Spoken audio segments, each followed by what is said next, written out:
জয়গুরু। আজ 8ই জুন পরম পূজ্যপাদ শ্রী শ্রী আচার্যদেবের 58তম শুভ জন্মদিন। আজ এই বিশেষ একটি দিনে বিশেষ এই নিবেদন পরম পূজ্যপাদ শ্রী শ্রী আচার্যদেবের অমৃত কথা।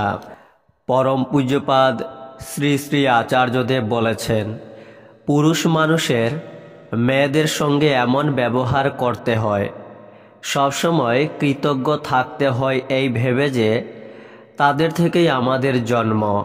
এমনকি বউয়ের কাছেও কৃতজ্ঞ থাকতে হয়। গাম্ভীর্য যেখানে সেখানে রাখবে। ঈশ্বর সবাইকে বাঁচা বাড়ার পথ বলেছেন, সেই পথ ধরে চলতে হবে আমাদেরকেই। নগরবাসী যদি সতত্ব যাজনশীল থাকে তাহলে সবাই ভালো থাকবে। আমাদের মূল সমস্যা হলো ঠাকুর থেকে দূরে থাকা। আছি কিন্তু নেই। নাম ধ্যান, দুবেলা প্রার্থনা, নিয়মিত যাজন করা দরকার। কোনো রকমই ইষ্টভৃতি দিয়ে দীক্ষাকে বাঁচিয়ে রাখা যেতে পারে, কিন্তু পূর্ণ আনন্দের অধিকারী হওয়া যায় না। যেমন ডাক্তারবাবু রুগীকে 4টি বড়ি খেতে বললেন, রুগী যদি একটি খান তাতে দেখা গেল রুগী আরও অসুস্থ হয়ে পড়ল। এও অনেকটা তাই। সহকর্মী মানে সহমর্মী। একজনের মনের অন্ধকার আরও একজন কাটিয়ে দেবেন, আর একজনের মনের অন্ধকার অন্যজন কাটিয়ে দেবেন। মেয়েরা চায় কারো সাথে যুক্ত হয়ে স্বাধীনভাবে চলতে। মেয়েরা একজন শ্রোতা চায়। পুরুষরা উত্তম শ্রোতা হলেই সমস্যা থাকে না। মতান্তর হলে, লভ হয়েছে কথা বললে সমস্যা থাকে না। নিজের জন্য কর্ম করো, লোকের জন্য প্রার্থনা করো।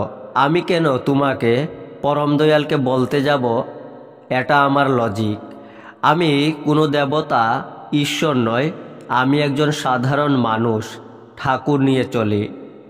জৈনিকা মেয়ে বললেন, মোটা হয়ে যাচ্ছি, কনফিডেন্স পাই না।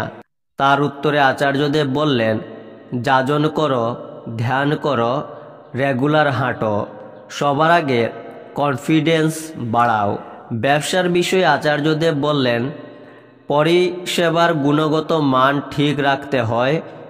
ইনভেস্টমেন্টের 2% রিটার্ন না এলে বুঝতে হবে শ্রী শ্রী ঠাকুর প্রদত্ত ব্যবসার পঞ্চনীতি পালনে কোথাও ত্রুটি হচ্ছে।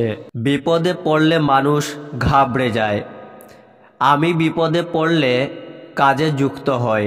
তাই সবাইকে বলি, কর্মে যুক্ত থাকো, ঠাকুরের প্রতি বিশ্বাস রাখো। কর্মহীন প্রার্থনা ভালো নয়। বিধি পালন করলে বিধাতার আশীর্বাদ পাওয়া যায়। লক্ষ্যে অবিচল থাকতে হবে। তিনি শুধুই দেবালয়ে থাকেন না, ভক্তরা যেখানে তার গুণকীর্তন করেন সেখানেই তিনি থাকেন। তিনি চরাচরে ব্যাপ্ত হয়েছেন।